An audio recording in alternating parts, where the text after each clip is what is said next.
Greetings, science fiction mystery thriller fans. I'm Doug. I wrote this work as R.G. Taark, and we are going to be reading The Guardsman, Book 1, Honor of the Fallen. This is Episode 7. This is chapters 17 through 19. Please like, subscribe, and positively comment. It's greatly appreciated. Helps to improve everything. Thank you very much for that in advance. If you'd like the story, there's going to be a link for the book down in the description. You can get your very own copy. Please sit back, relax, and enjoy. The Guardsman, Book 1, Honor of the Fallen, Episode 7, Chapters 17 through 19. Chapter 17. Samson was grateful that the irritation was finally slowing to a stop after a longer than usual shower. He was typically frugal in the shower. This time he took the time and enjoyed the much larger shower enclosure and water that did not irritate his eyes. Interestingly, not only had the water been clear, but it produced no additional irritation, like the water in his apartment did. The pressure held steady, and it stayed warm too. Samson's mental list of things to do was growing by the minute as the nano-defenses continued to sweep his system and his brain came back to its full faculties again. The towel at the base of the door and the overpressure from the ventilation system in the bedroom of the suite did a better than expected job of keeping the air clean and saffron pot free. That little luxury, added to the cool, clean air from the circulation system, made the room extremely pleasant. He was feeling good as he walked around the bedroom, drying off with a thick towel. The man who was now John Smith rolled over several nagging questions from work, which would be a true irritation tomorrow morning. He walked through several to-do items that could justify his tardy to very late appearance to work. He was paid for the job. Why that control freak idiot of a boss jumped on people for not showing up on time was something John did not understand. Until the last 6 months, the man who had been Samson Rockpoint, and was now condemned as merely a John Smith, had experienced total freedom in the performance of his duties. As long as his objectives were achieved, his commander's intent was satisfied, and all moral, legal, and ethical obligations and standards in the performance of duty were maintained. He never heard a cross word in his whole military career. If you were late to class because the one prior ran over time, it was your own responsibility to catch up on the missed notes and work. Combat training for all levels of hand-to-hand, weapons, vehicles, and tactics never ran to time. That was always do it until you get it right. Then do it a bunch more times to make sure it stays right. Once those tasks were perfected, they were continually studied, refined, and retrained to maintain and improve upon perfection. Samson thought back to active combat duty status during his mandatory guardsman combat rotations and shrugged to himself. He conceded that had been to time schedules. You did not want to be the idiot who started the attack while the artillery shells were still inbound. Samson also grudgingly accepted the need for discipline in his new civilian world. Even if stupid civilians did not know what they were doing or why, he refused to allow himself to accept the hypocrisy of castigating his new boss for standards he himself had maintained zealously. The man had a business to run after all.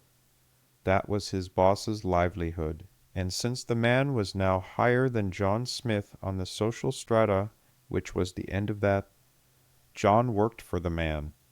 Samson grunted and decided to appreciate his irritating boss a little more. Samson was still adjusting to his new role as a John Smith. He needed to live with more quiet dignity and less of his haughty self-righteous attitude. His own moral construct directed him to behave better than he had been acting. His recent hypocrisy bothered him. Samson Rockpoint and John Smith both should have been better behaved than he had been the last few months. He actually had been behaving like a John Smith.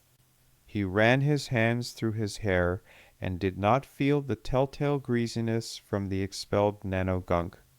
He He thought about school sporting events where he was evaluated as a child to continue training as a guardsman. Those started on time schedules too. He mentally kicked himself again. Samson was just pointlessly irritating himself now. He decided one more shower and soaping should have him free of nano-gunk. By then, the final fraction of a % of the toxins remaining processed out of his system would be too small to notice. He strolled back into the warm bathroom, tossed the wet towel into a corner, and set a new one on the towel rack by the shower. He turned the water back on and flicked his hand through the still warm water for the second shower. Life was so much more bearable when a prick boss was to blame. Now he had to shoulder many of his recent employment and difficulties with co-workers squarely on his own arrogant shoulders. Samson wondered if this humbling experience was what working stiffs felt every day. He decided he preferred combat to commuting. At least in combat, he could go shoot bad guys when someone pissed him off. Samson felt completely different when he left the bathroom the second time. The towel tucked around his middle and the second in his hand, getting wet from his hair. Even after Persephone's typical artful work on his mop early that morning, he still carried more hair than he was used to. She had cut and faded a nice artful and almost styled look. When Samson was on his own, he typically set the trimmers at one short length and ripped everything off his head in a few hacking passes. Once upon a time he could run his hand over his head, watch the water spirits out, and be dry seconds later. Now he needed a towel like some little girl. All thanks to the hair she had left on the top of his head. She would say she liked running her fingers through it, so he rubbed the towel over his new haircut, and decided he liked it when she ran her fingers through his hair. Samson realized that he had not cut his own hair, except during the last 6 months, for over 5 years. Persephone had done it almost that whole time. She had made some crack about how terrible his hair looked after he had cut it. She had not stopped teasing him about how she hoped he had not paid anything for it until Samson had playfully snapped, at his then 16-year-old charge, that the next time she should do it to see if she could do any better. She had cut it ever since. He had to admit that she did do a nicer job than he could ever manage. The doorknob bounced and flipped back into place, followed immediately by a loud thump, a groan, and muffled, "Ouch, that hurt?" chased immediately by giggling he recognized as Persephone's. The door fumbled again. This time it scraped across the towel as Samson shook his head and smiled.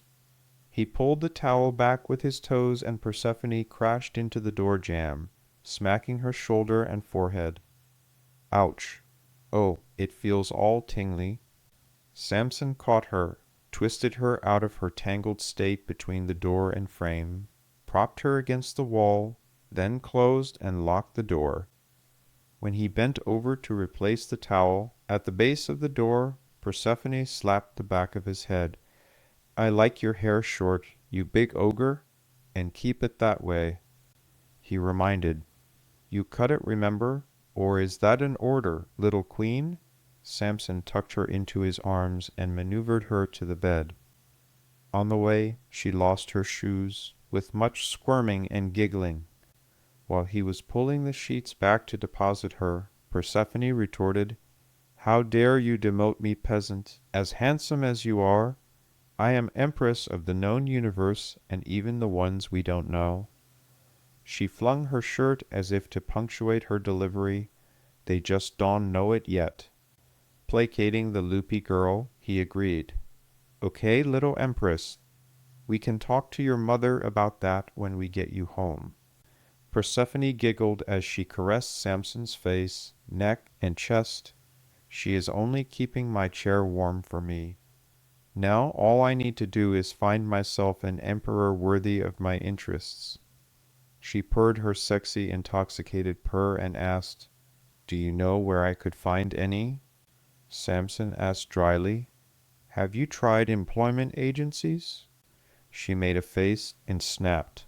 No, those dreadful places are too impersonal. Wistfully she sighed. I was thinking of more intimate interviews. With only one pre-screened candidate, for example, that is... Persephone yawned happily as she snared Samson's head and shoulders and pulled him close. Less paperwork that way. Needling her, Samson asked, Oh, so now the Empress of the known universe is worried about a few trees. She dreamily tickled her fingers along the back of his neck. No, just my pretty fingernails and nice soft hands. Paperwork is so messy, of course. Persephone was so close during their wonderful kiss he could smell her core, feel her heart race, and inhale her warm, sweet breath during their kiss. Samson realized as her pretty fingernails and soft hands passed his waistline that she had not only managed to pop the last clasp on her skirt, but managed to snake her hands around and slip the fold of his towel. I've missed you so much. Chapter 18. Vladimir Dominio Lee, let me guess, you are a second-plus generation failure, and your mom and dad decided to fix that with a name. And you joined the Ground Warfare Support Corporation to erase the stain. The elder stated with a shrug, Got it in one. And then stated flatly, Then I got blown up. Samson laughed. Well, yeah, but you left out a bunch of parts in between. And just a tad bit after, like 58 years' worth. The old soldier shrugged dismissively. There is a lot to tell, and no one is ever interested in hearing some old fart ramble on about his worthless life in the mists. Samson swirled the brandy in his glass. Bullshit. You are just advertising to the wrong clientele. The long pregnant pause was interrupted by Vladimir's equally long and extremely loud bark of laughter. Where the hell did you get this brandy? This drink smells and tastes real, though I do need to admit brandy for breakfast is a new one for me. The correction arrived. Bullshit! Wait, no, never mind. You are a new arrival in Mistland. I guess you just have not learned that there are no day and night here. They are made-up concepts, spun into commercials with pretty dancing girls and sweet-sounding jingles, by sun-side corporate fat cats to sell us alarm clocks. It was Samson's turn to bark a laugh and take a drink. Where did you find this? How much did this run you? This is really good stuff. I do not imagine it fell like manna from heaven. That is an awful long drop for a bottle to survive. I need to get a bottle. The old gray man shrugged and mumbled, 1,000. Samson snapped. You paid 1,000 a bottle for this. The elder corrected with disdain. No, you dumb shit. I'm a distributor and I have that little bar out back. Remember? I buy by the case and sell the bottles for $7.50. Samson agreed. 12 bottles to a case. I guess that will keep the lights on for a few days. Vlad barked a laugh in return. Yeah, right. Like I have bothered to pay an electric bill in 6 decades. Samson rolled his eyes and killed his second glass that morning and admitted, Damn. Persephone was sound asleep after their 2 hard romps the night before, while she still carried the effects of the saffron pot and wanted to enjoy her body full of tingling sensations. She had almost killed Samson. Then again, slow and soft in the morning, before she fell back to sleep. Samson pulled a stack of bills from his pocket and tossed 800 credit bills onto the desk. Vlad scoffed, offering, Put your money away. You're not paying for these drinks. Samson corrected, No, I'm not. I want to buy another bottle for myself. Samson placed his glass back on the counter for a refill and Vlad matched him with his own glass. Samson smirked and let out. Besides, it's those kids' money. Didn't you see me rob all those rich kids last night? I took 8 10K credit coins off them and paid 1,000 credits for the room, security, and gratuity. That's a nice little margin on the night for me. Vlad shook his head and smiled. Fair enough. We can kill this bottle, and you get the one to go on the kid's dime. Samson prompted, I do have 2 questions for you, if you do not mind. Both are curiosity only. One is simple, the other is a little more complicated. Vlad bargained. Fine, but I get to ask one easy and one complicated question also. Eyeing the old swindler, Samson finally agreed. Deal. First question. How the hell did you fix the hole I made in your counter? The elder exclaimed, shaking his head. Damn, you are dumb. He then reconsidered and speculated. Maybe just new. I have to keep reminding myself. We will see. I used a plastic press. It is just a clamp that heats and squishes the plastic back together. I just put a few shavings in there from other chunks of plastic and crushed them together. It heats to below the melting point, but above where the plastic starts to get pliable. It only takes a few minutes, and the hole is fixed. It makes it so I only need to find plastic colored like I want, not whole intact pieces that have fallen to the ground in the exact shape I need. Why do you think it is so rough? Look what you did to my face, you barbarian. It is from all the patches I have done over the years. You are not the first to put a hole in my counter, I must admit. You are the first to do it with a knife that you snuck past my bouncers, that is for sure. Samson shrugged and admitted, Sorry about that, but you pissed me off. Your turn for a question, Vlad. Vlad prompted, Here is an easy one. How in the hell did you get augments? I know about the repair shop rebuilds, but augments are expensive. They do not just give those out. Samson answered, without preamble or hesitation, I was a guardsman. Shocked, Vlad blurted, What the hell is a guardsman doing down here, and why the hell is your name John Smith? Samson reminded, That is 2 questions, and you are out of turn, Vlad. Vlad mumbled, Fine, your turn to ask. Making his next move, Samson asked, My bigger question is how do you get the power and clean water and all the amenities down here? You have everything, and the water is cleaner than my apartment, which is in a corporate tower, and that is in a building structure and at the mist line. It is interior, so I do not have a window, but I still live inside a building. I have been thinking about that all night. Vlad casually informed, I jacked into the systems.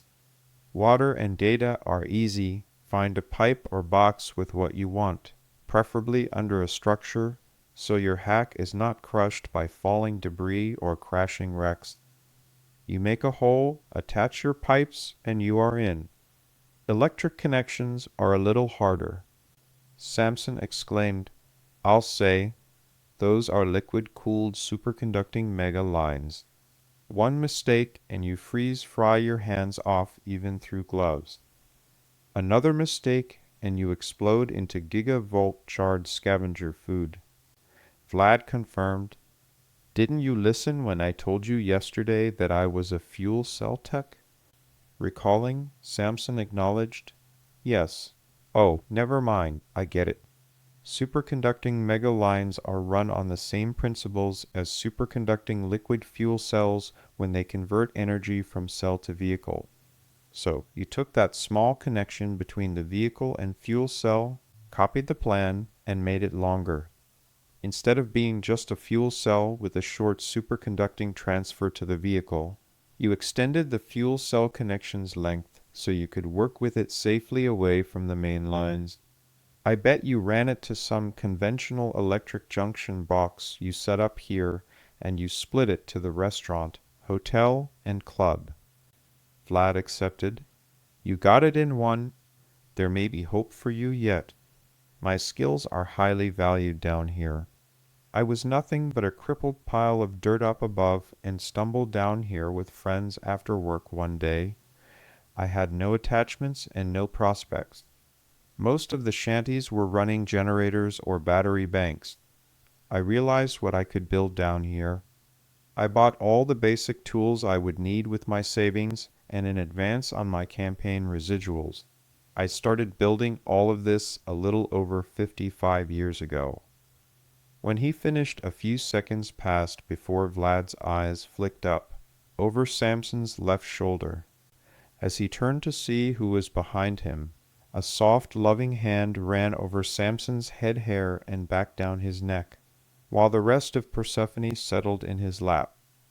She looked stunning last night while they were out, but this morning, without the makeup, in just a simple robe with sleep clothes under, and flat, simple shoes, she was breathtaking.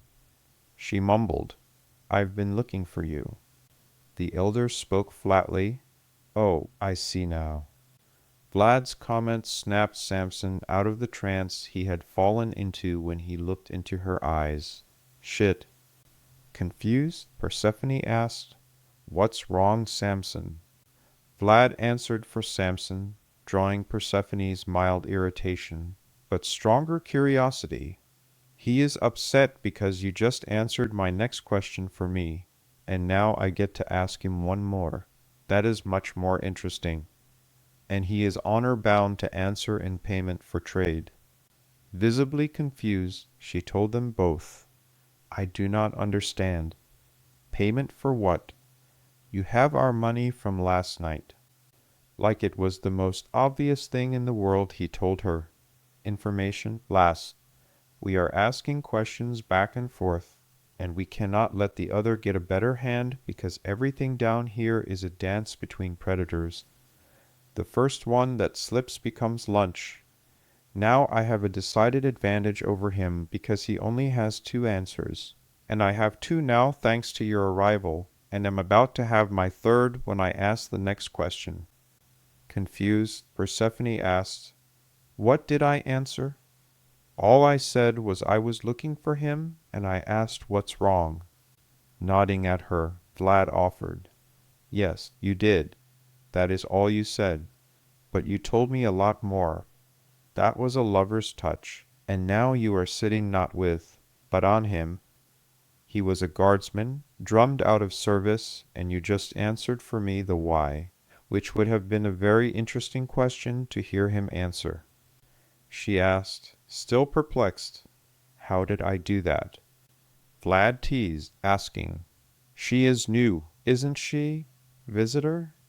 Admitting weakness, Samson sighed as he answered, "Yes, she is Vlad.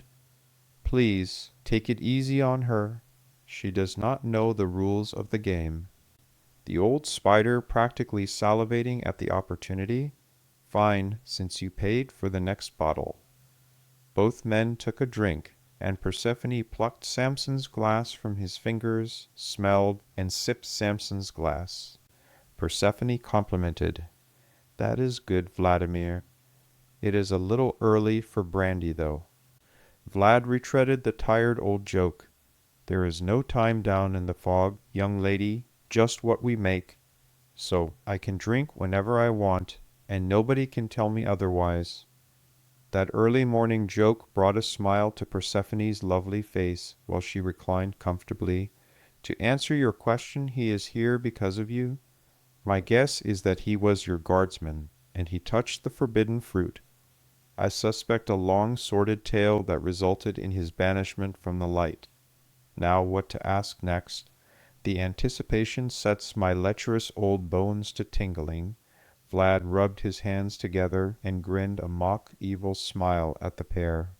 Now that she knew the rules of this particular game, she found that they were similar in many ways to corporate courtier politics. Admittedly, there were slightly different forms to this game. It was refreshing because of the drawn blades to the front, instead of shadowed blades behind innocent smiles, or hidden in a crowd, seeking the victim's back. She sat up to capture the full nuances of the pending question and the questioner. "We are ready, Vladimir." You may ask when you please." Vlad was slightly taken aback by the formality of the tone, precise phrasing, and the odd use of what sounded distinctly like a royal we. Before he caught himself, Vlad uttered, "Who are you?" Persephone felt Samson's legs stiffen and his augmented pulse pound beneath her. His left hand drifted from her leg and hip. Vlad's eyes flicked to the retreating hand that he knew from the night before hid the ceramic blade his idiot bouncers had missed. Vlad realized he had just asked a very dangerous question, as Samson's right hand disappeared from view. Persephone caught and gently reversed the direction of Samson's hands, slid them back around her slim waist, entwined her fingers from her right into Samson's left, then secured both his hands in place with her left pressing Samson's hands to herself. Persephone reclined against Samson and replied simply, "For clarification only, are you asking Samson or myself?" Correcting her, Vlad snapped, "I'm asking you, Lass." Persephone giggled mischievously. Samson dreaded where this would end up and groaned slightly. It was always trouble when he followed that laugh anywhere. "Well then, Vlad, it seems you have just lost your turn because you broke the rules. You were playing with Samson, not me. So it looks like you and Samson broke, even with 2 answers each after all." Vladimir's jaw hung open for several moments while his mind caught up with what had just happened to him. "Well, I'll be a tower barrier fried rat. I just got suckered by a girl at my own game. Well played, young lady. Apparently, there is a predator down here smarter than either of us 2 silly old men." Chapter 19. Persephone questioned, "Samson, where are we?" Looking around, he mumbled, "We're in the fog, little princess." Samson checked his bearings as he worked the group from structure to structure, deep in the dark mists. The grade celestial lighting was next to nothing at this level. Lower level building lights and rigged light sources lit the gray mist-shrouded flickering way from point to point. Frustrated, Persephone snapped, "I know we are in the fog. I cannot see a thing, and I'm not little princess." Samson checked the last few degrees of his circular security ground scan to make sure they were not being followed. If things dropped in the pot, he planned on grabbing Persephone and letting the others try and keep up. The predators would eat the stragglers. The sheepish gaggle would never keep up with him, even with her slung over his shoulder, so they might as well serve the useful purpose of slowing pursuit. Samson replied absently, "You are smaller than me, and a corporate heiress and princess, so yes, you are a little princess." Samson spotted the particular constellation of building lights he was looking for on the horizon. Getting down into the mist had been easy. Meeting the young nobles, explaining the rules, and getting them to follow the princess to the underworld had been no trouble. They wanted to bask in the glory of her family's wealth and power, to elevate their own status. But once there and totally surrounded by the mists, the inexperienced group had become totally disoriented. They wanted to go home. They were getting antsy and frustrated. Samson paid them no mind and let them twist in the breeze-less mists while they stewed in their own confusion. The condescending pricks could learn that their control and power were fleeting. This was a life lesson for them whether they wanted to participate or not. He was enjoying it slightly. His modest satisfaction never reached his schooled and calm exterior, but that little sliver of his persona that chafed under their condescending looks wanted to smirk back at them. After that morning's entertaining discussion with Vlad, Persephone, and Samson returned to the suite and went to retrieve his Gauss guns and blade. The hung-over youngsters had been nothing but a pack of tirelessly nattering irritations all morning. When Persephone had contacted and told them where she was planning on going, they had insisted on tagging along. Of course, she knew they would tag along, since their evening out and private party in Persephone's suite, followed by lack of sleep and their hangovers, they were not enjoying themselves any more. They routinely cursed Samson, the headaches, the walk, and anything and everything else but their own general lack of self-control and endurance. Samson mercilessly drove them through the steaming bowels of the empire's capital city. They passed the squatters and gangs. They passed the free resident tenements, which had nothing to do with payments received, and all the other societal support structures that grew around this shadowed parallel society. The distant constellation of lights was flickering faintly in the distance. Like an ancient mariner, Samson was navigating by light constellations, but these lights were produced by humans and not distant stars. Samson counted 3 more sets of tower base supports between them and the ground transportation hub under those lights. He cursed his luck and the idiot nobles who did not drink the water he had ordered them to finish that morning before leaving. Persephone was doing fine. She knew and trusted Samson's judgment implicitly and never argued with him in matters of survival. The others had taken it as an insult to their pampered nobility. One particular fool had drained his water bottle on the floor in front of Samson just to spite him. He was lagging in the rear while cursing the loudest. The space between the corner base supports of each tower was almost 500 meters. That meant that it was a little over a kilometer to the transit hub. Samson cursed his luck. Since each tower's base was an even 500 meters with a modest gap between buildings, the middle 2 supports were close together. Persephone asked, "You said you had to go back to Vlad's. Why?" Breaking from his distraction, Samson asked, "What? Where did that come from, Persephone?" She stated, "You said earlier that you had to go back to Vlad's. I think you were talking to yourself, but I heard and have been wondering why." Snapping back to reality, he answered, "Oh, sorry, I didn't understand. I missed what you were referring to. Yes, I was griping at myself for buying that second bottle of brandy and not remembering that I still had to wander around. There was no way in hell was I going to pack that bottle all over the mists, while taking everyone back to the surface." He lazily wagged his thumb over his shoulder, indicating Persephone's little court behind them that was struggling to keep up. "I know I would just trip over my own feet and break that expensive bottle so I could wander around stinking of brandy for the rest of the day," she teased. "I guess you were distracted then. Too many wonderful things on your mind." Samson intentionally ignored the innuendo she tried to slip into her feminine wiles. He replied as glibly as he could without going overboard, "That is true. I do have wonderful things on my mind. It was good brandy." Samson's left arm swept forward. Her playful slap missed him without effect, but swirled the mist. Still laughing, she caught his shoulder and slid her hand down into the crook of his arm so she could walk comfortably warm, her little travel backpack sling and both hands stealing warmth from Samson. "Is that where we are going in front of us?" Answering directly, he told her, "Yes, that is the ground transportation hub. We need to pass under the rest of this building and the next before we get to the tracks under the smelter." A steady drizzle of condensed moisture continued to descend.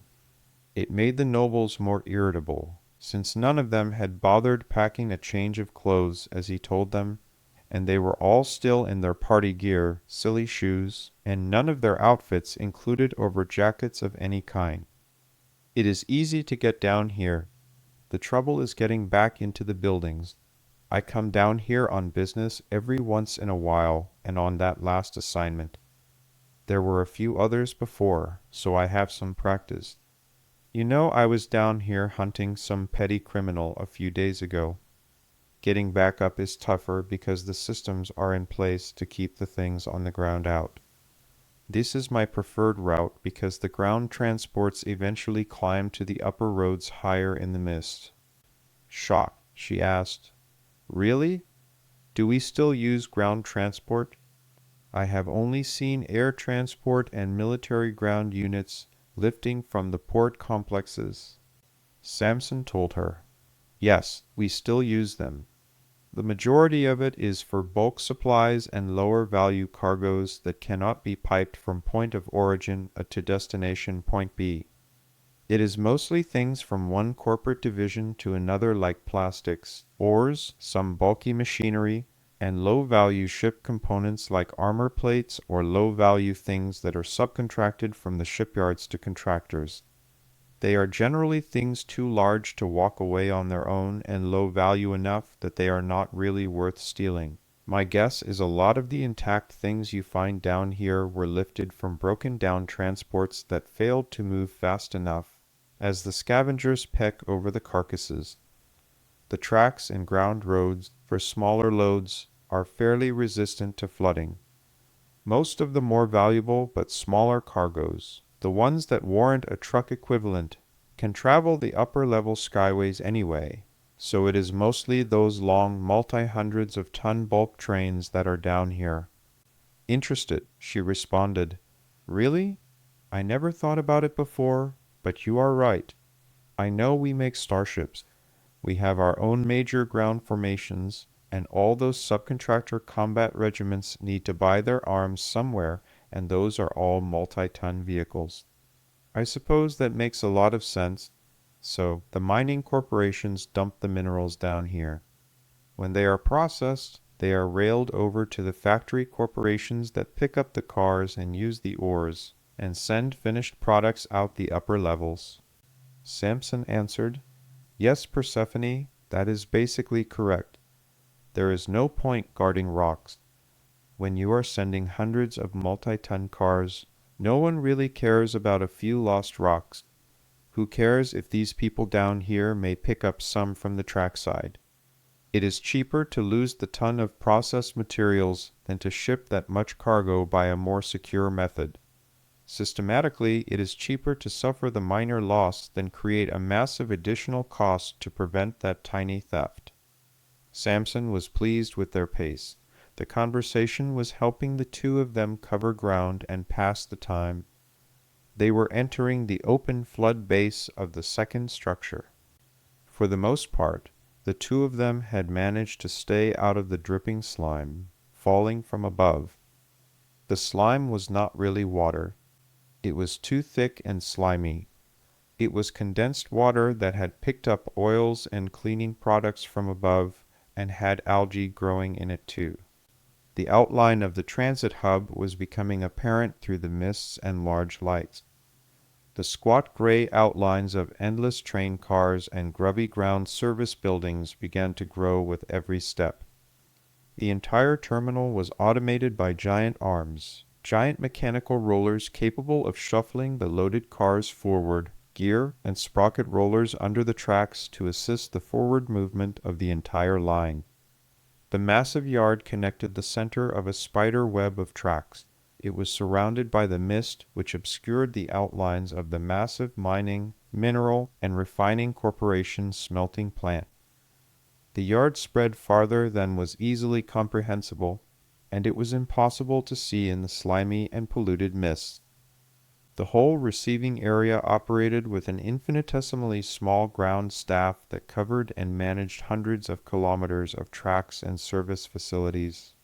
Curious, she asked, "So how do you get in and out, Samson? We came down that access ladder, but that pulled back automatically into the building after we got off the ladder." He answered, "Easy. Everything mechanical breaks down. The management does not like it, but I use their maintenance hatches to get onto the habitable levels. I avoid management, though. I checked in with the private security identification, and they let me pass. They do not even check me for weapons. They figure I'm on contracted business and do not want to ask or know. And I'm just so popular that everyone I meet loves me." Persephone pulled her hood closer around her face and wondered, You fascinate me, Samson, as she got closer to the edge of the mining building they were under. Nearby, the massive loading arm arched over the tracks and empty cars like an enormous elephant trunk. Persephone's troubled giggle pulled him out of his ground scan. What? She leaned in as close as their height difference would allow and whispered, That looks like a giant penis that pees rocks.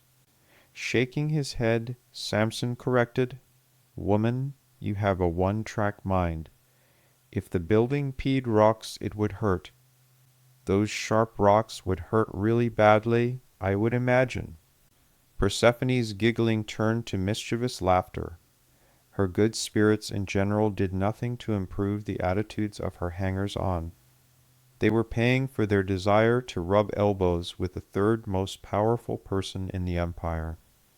Not only were they being ignored and snubbed in favor of some illiterate peasant, but they were getting wet, cold, and covered in drops of slime. Worst of all, they were ruining their expensive club shoes. Persephone did not care about shoes. People gave them to her all the time for free, generally just to get her attention. Persephone's attention lasted about as long as a polite thank you, and it was forgotten as soon as the item was hustled away by some porter to one of her closet rooms. She alone out of the whole group was smart enough to bring a change of clothes and an overnight bag. She had no sympathy for people who could not plan ahead for something as simple as a night out, especially when she told them that they would spend the night down below the mist, that all they brought was silk shirts, frilly pants, leather shoes, or high heels was their problem. Persephone was the only one in their group who had brought a toothbrush, to say nothing of a change of underwear. By the time the sodden and haggard motley group reached the far side of the second building and the tracks under the smelter and began to clamber over the various pieces of equipment, they were frayed thin. A broken heel off a high-heel shoe. They had ripped several pairs of pants in compromising places trying to climb over rail cars. Never mind the skirts and forced modesty attempts while the unprepared females were being passed from male hands to receiving male hands. How does a girl in club clothes possibly maintain her modesty in that situation? She cannot exactly cross her legs and close her eyes when she is climbing over a rail car. Everyone was exhausted, except Persephone and Samson, who had prepared and dressed comfortably, of course. The haggard group climbed over scores of tracks, around and over cars, when they got their first rest as they waited for a moving train with several hundred cars to pass. They then went around a maintenance building to an access stair. The stairs were well lit and guarded by 2 armed and armored security personnel. The thin material of the stair was further secured by a humming pinkish-red field that refracted its light from the beads of moisture in the mist. Its color, volume, and intensity told Samson it was an active incineration field. The pointed rifles were just for the guards' moral well-being. Samson had his identification out. He was quickly followed by Persephone. The rest staggered to a halt in an awkward gaggle and fumbled to produce their identification. Damn your eyes, Miller Lee, you do not recognize me yet? I passed you every few days for the last 3 weeks. The response came back. Suck my raging hard on you, jackass. You have 9 strays with you this time. What the hell are you up to, John? Samson responded. Contracted security escort. The party got a little out of hand. Snapping back, he challenged. Apparently it did. And I suppose you idiots want to come up then? The shuffling and grumbling behind Samson was silenced with a look over his shoulder and was accompanied by Persephone's warning glance from under her hood that she pulled back with 2 fingers from her right hand.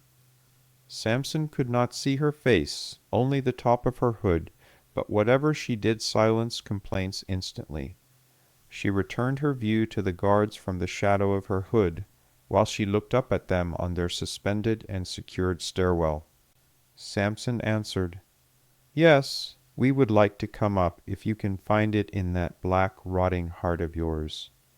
The top barked back. Go screw yourself, John. At least my black, rotting heart beats your horrible sense of personal hygiene.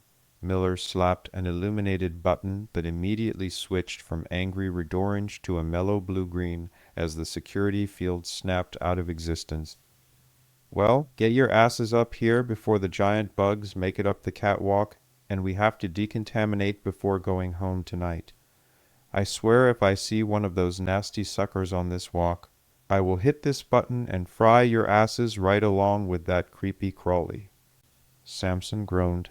Miller, someday I'm going to meet you in a dark alley when you do not have armor, a rifle, and a kill switch just so I can beat your ass. Samson started counting off 100 credit notes in his pocket while he stood next to Miller, not wanting to pull the whole wad for the world to see. He counted 1 note per person in the group. He split the stack between Miller and the other man as the door opened. Miller scoffed at John's impotent threat. Bring any army of drowned club rats you want, and I'll still kick your ass, you overgrown babysitter. Samson smiled at the good-natured ribbing, pushed Miller's shoulder into the door jamb for grins, and asked, Hey man, can I steal a piece of paper and pen from your desk? Miller offered, Sure, for 2.5 weeks' pay, to both of us up here, for hitting a button and opening a door, you can have the whole pad of paper. Just leave the pen when you're done writing. Unconcerned, he answered, No, I just need the 1 piece. Thanks, though. As they twisted and turned through the stinking bowels of the ore processing structure, they stirred the ever-present dust that coated everything from electric conduits to ventilation systems that should have worked to cool and ventilate the areas. The piles of dust had been trampled into dunes over the years against every tread and stair of the catwalks where the particles could cling. Samson spoke in passing and waved to every employee he knew. Persephone was amazed by the casual attitude these people had toward intruders in their workspace. She had always assumed everyone jealously guarded their workstations out of pride and patriotism. She had never been to a factory before, not even one where they made clean things. Never mind a dirty and dangerous smelting and ore processing center. The place fascinated her.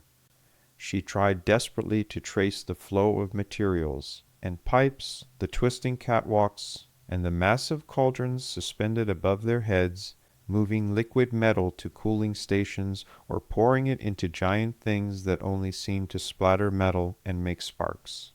Towards the middle of the twisting, winding route, the perspective started to form into a subtle bird's eye view and things started making sense. The massive smelter took rock and ores from light freighters and tenders into the top of the plant, almost 1,500 meters over their heads. It took lots of climbing before that aspect came into view from far below, where they started the climb. They were still less than a quarter of the way up. Persephone had completely lost track of time as her mind raced to incorporate all the new sights she was observing, now that the cauldrons and massive iron cooling machinery were no longer obstructing the view. The building digested the rock and ores. The machinery high above crushed the rock. That created all the dust.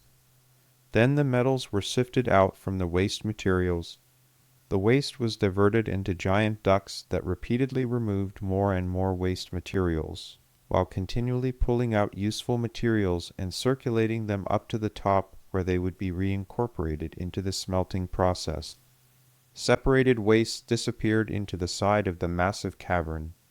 Their twisting march-up catwalks past brown-gray-faced, near-charred workers confused Persephone's sense of direction until she looked down and saw a top view past the lowest smelting cauldrons, to a duct that looked like it could be the inside of the one that passed over the train cars waiting outside. Her legs began to burn with the exertion. She realized they had climbed almost 500 meters of stairs. The ridiculous feat of exertion was probably going to cost her most of this week's friends, but there would always be more where these had come from. If they could not keep up with the pampered princess, they could all go and sulk in their plush corporate executive suites. Persephone was too fascinated by what she was seeing to care what they thought at the moment. She let her hood fall back from her face several hundred meters of stairs before, so she could see the whole process. She realized very late that she was receiving a few disbelieving looks that were soon shrugged off as fancy of the mind by the low-level employees. Persephone had no idea that they rarely saw their own managers in this cauldron of hell, let alone executives or corporate officers from the corporation that employed them. They would never allow it to enter their minds that they might see one of the fabled noble or royal owner cast in their daily work. They had probably all seen an image of her on some vid or tabloid, but there I had to be lying to them. As she continued her mechanical climb, twisting up the massive building's wide spiraling catwalk lattice, she was annoyed by a hand gently grasping her arm and turning her to a sidewalk that opened to some kind of rough stone corridor. "This way, Persephone. The exit is over at the other end of a few of these corridors." Persephone grunted noncommittally when she realized it was Samson who had spoken to her. Persephone asked absently over her shoulder as she continued to marvel at the view slowly being obstructed by the walls of the corridor and the hangers-on. "Samson, why didn't we take a lift? Or even a glider?" Samson told her, "Because there are no lifts down that low, Persephone. Gliders are too expensive and very dangerous for this type of facility. This is an industrial plant, not a residential section. If that boiling iron splashed a glider or the pilot, both would fall to the base of the tower." She asked, again demanding clarification. "Well, that does not mean anything. How do the workers get where they need to go?" Samson looked at her with a brow furrowed in surprise. He stated the obvious. "They walk like we just did. They do not start getting paid until they are at their stations. They look at all the walking as free exercise. The workers at these plants laugh at pudgy managers who pay for gym memberships." Confused and feeling like she was misunderstanding some part of her world, Persephone demanded, "The nearest exit is 500 meters up? Well, what happens if there is an accident, and they all need to get out?" Samson stated flatly, "If there is an accident, everything falls to the bottom of the plant and stays there. If the accident is large enough, the workers are all dead anyway, and they know it. So they do not worry about it. They call these places hell's furnaces for a reason." Samson could see Persephone mentally and emotionally trying to reconcile those brutal facts of life and pitied her struggle, but not her charming innocence. As she wandered up the twists of the stone corridors, her brain whirled with realization, and she asked weakly, "What about the corporate hegemony's safety regulations?" Samson looked and in a deadpan response informed her, "Persephone, the building is in compliance with every safety regulation, to the letter of the law." Confused, Persephone snapped, "But what about all the workers? If there is an accident on the loading platform, it could rain tons of ore and debris on them." She was getting more frustrated and angrier as she spoke. It would fall and bounce down the interior and could land in the cauldrons and splash molten metal everywhere. The workers would be trapped in the burning steel. The hot slag will splash everywhere. Samson's tone hardened to a glacial calm. "Persephone, to counter her growing fire, the floor is made of soft metal. Didn't you wonder why we are now in a giant ceramic building with multiple switchbacks and corridors that drift gradually up, and that the first corridor was over 500 meters above the ground floor?" The sycophants were listening now, as Samson's statement drew Persephone's full ire. "Well, What does that have to do with anything? The political implications of her anger could rattle their personal fiefdoms.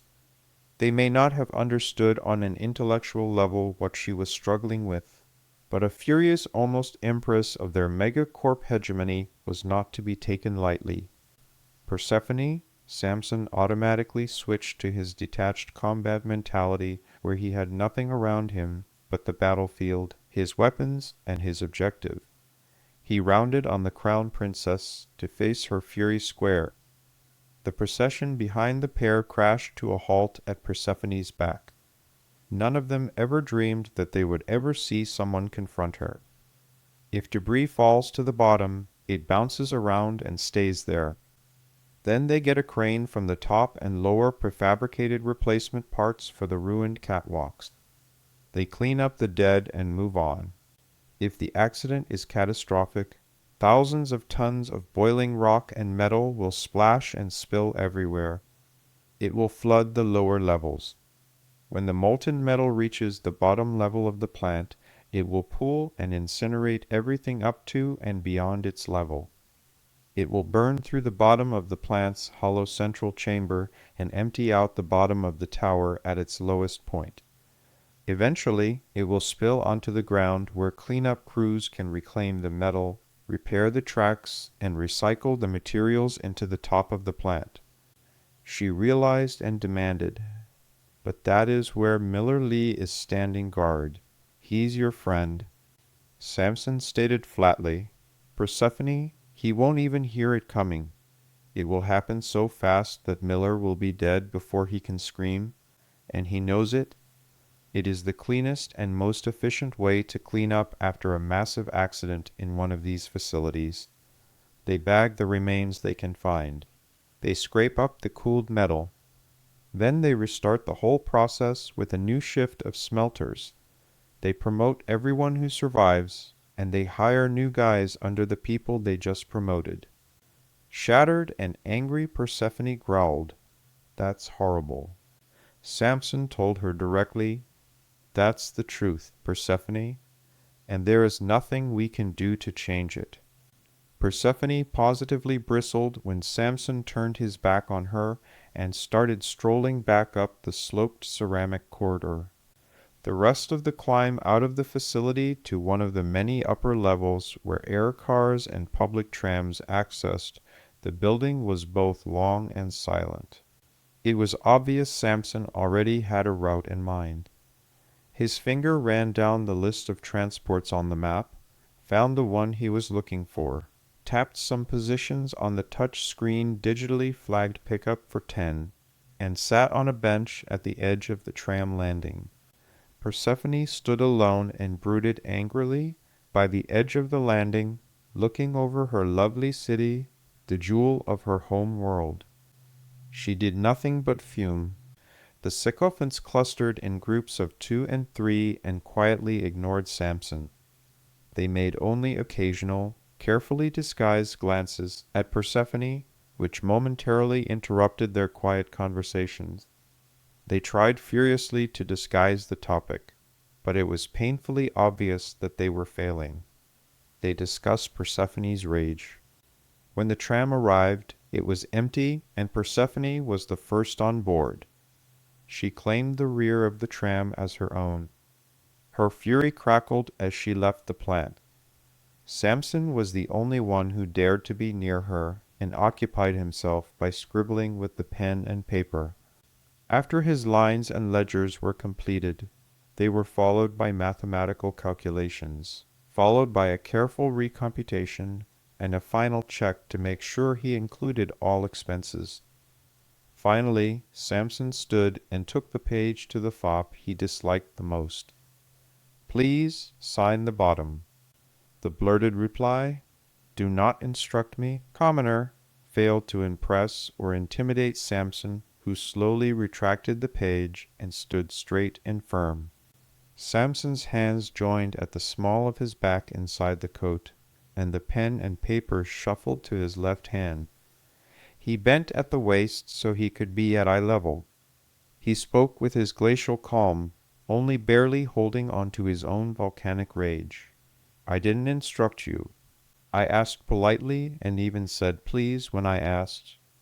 The arrogant idiot droned in front of his friends.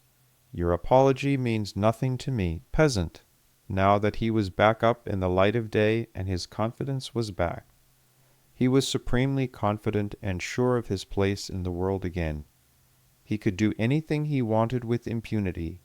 He had money, wealth, and a position of plenty to ward off any threats from the common riffraff of the world. The instant rasp and ring of Samson's blade, drawn in fury from the small of Samson's back, bit the fop's neck. The blade pressed from the base of his left ear and bit uncomfortably under the jawbone. Samson's reversed grip meant he could draw the blade with lightning speed and deliver a lethal punching strike to a surprised opponent with his 31-inch Ikazuchi double-edged assassin's sword. The spinning, rising strike could remove a head or pistol in hand from an opponent before they could twitch. Samson's left hand dropped the flap of his coat as his hand moved to his front. Samson's blade control was phenomenal. He was at the top of his graduating class in the blade. It was formed of a class of elites, refined and trained into elites, winnowed and reduced until there were many fewer elites over a dozen years. Acceptance to the Imperial Guardsman Academy, which started at the age of 5, was a prestigious mark of success in its own right. Failures went to top preparatory schools on scholarship, followed by the top universities in the empire, followed by fast-tracked military and corporate careers of their choice. For every 4,100 of the elite candidates who were accepted to training in the Imperial Guardsman Academy, 100 graduated to become the core of the Kroinos Imperial Military Elite. Samson graduated third in his class of 100. He was also the best in his class with the weapon of highest honor, the sword. The paper appeared in front of the young nobleman, the pen imposed over the top. I tried asking nicely. Apparently nice does not work on you, so I will now instruct you. Sign that paper in the 15 seconds following the conclusion of my instructions, or I will cut off your arms, remove your private parts, and shove them into your mouth to put an end to your prattling. Then I'll toss your whole bleeding mass of flesh out the window of this tram. For the fog scavengers to eat, I will move to the next one of your friends in line, ask them the same question, and see if they are more amenable to signing my little expense form. I already have your money, so do not quibble about the change. The kid shrieked, "What the hell do you think you are doing?" Samson kept counting. 10, 9. The paper was snatched out of Samson's hand. His blade backed off an inch so the younger man could turn and scribble his name, house, and authorization signature at the bottom of the expense sheet. He punctuated the act of handing it back signed by saying, "I should have you drawn and whipped for this." The blade flicked and changed directions with the smallest manipulation of John's wrist. The tip nicked the pants just above the knee, tearing a hand's width gash. The blade was now perpendicular to John's body. The flat was on the underside of the youth's jaw.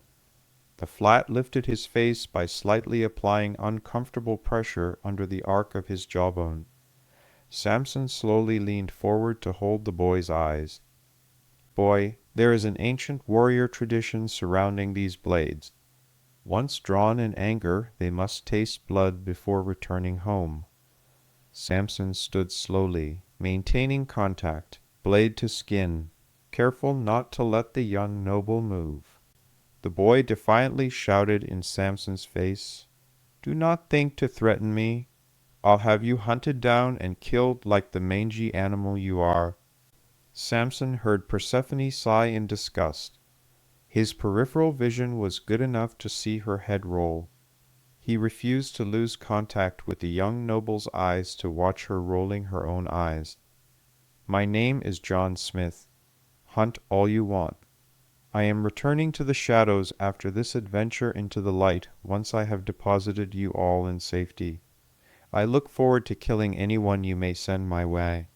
I will put their pieces into little boxes and send them back to you personally. I need the exercise anyway."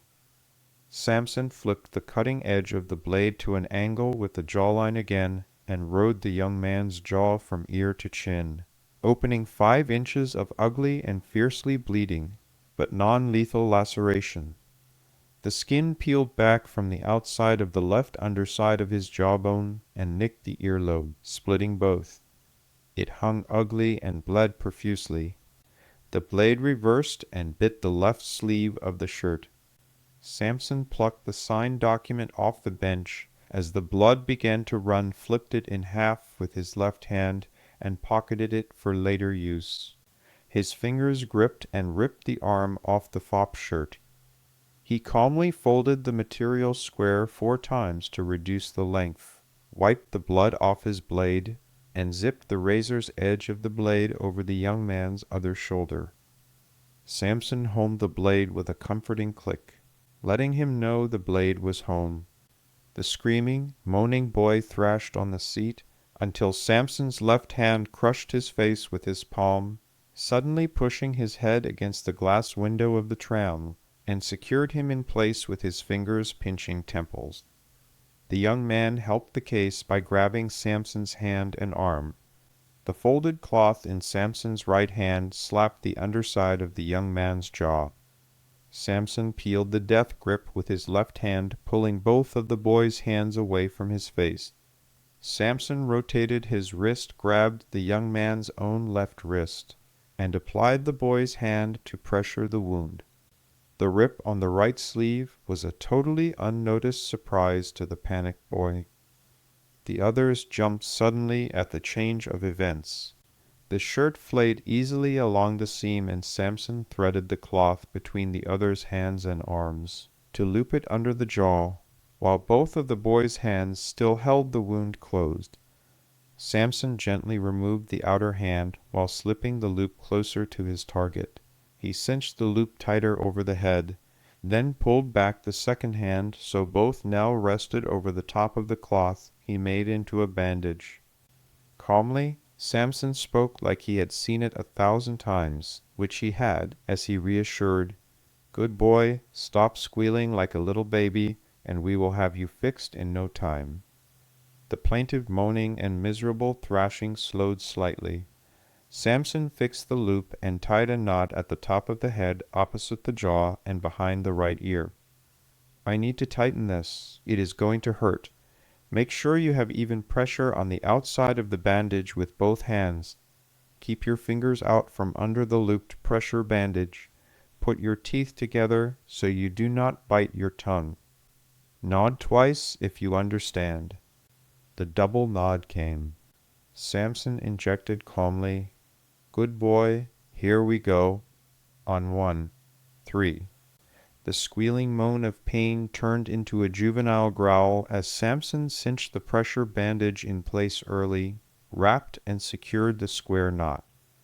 He had gone early to prevent his charge from jumping in anticipation. The babble of questions, complaints, comments, and profanity uttered by the guests was coolly ignored.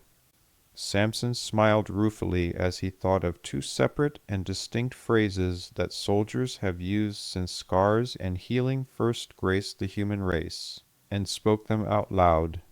"Don't worry, kid, I've had worse. Besides, chicks dig scars." Samson grasped the young man's exposed hair in the back of his head and torqued him down and to the side so he could inspect the knot. He wanted to make sure it was snug, and his ear was uncovered. Samson pushed back, tilting the head back and exposing the wound to his inspection. He was satisfied that it was not still bleeding. When his inspections were finished, he leaned down and whispered several sentences to the young man, who replied with several curt nods. The boy's curt, irritated nods were followed immediately by a slow set of nods that could only be him resigning himself to his fate. As he stood, Samson slapped the kid's good cheek twice like an older brother would do to a kid brother he had just beaten into place, as he walked away, to let him know there were no hard feelings. The look in Persephone's eyes was somewhere between amusement, maternal concern, and confusion. What was that all about? Samson mumbled, "Nothing. I was just letting him know there are no hard feelings, and he should think before picking a fight with a guy holding a sword. The next guy may not be nice like me or nice enough to patch him up afterward." Persephone just shook her head at her irritating, wonderful, clever lover and wished they had more time together. Thank you very much for your attention. Appreciate your listening. When you get a chance, please come and hit the like, subscribe, leave a comment, and check out the book for real down in the description.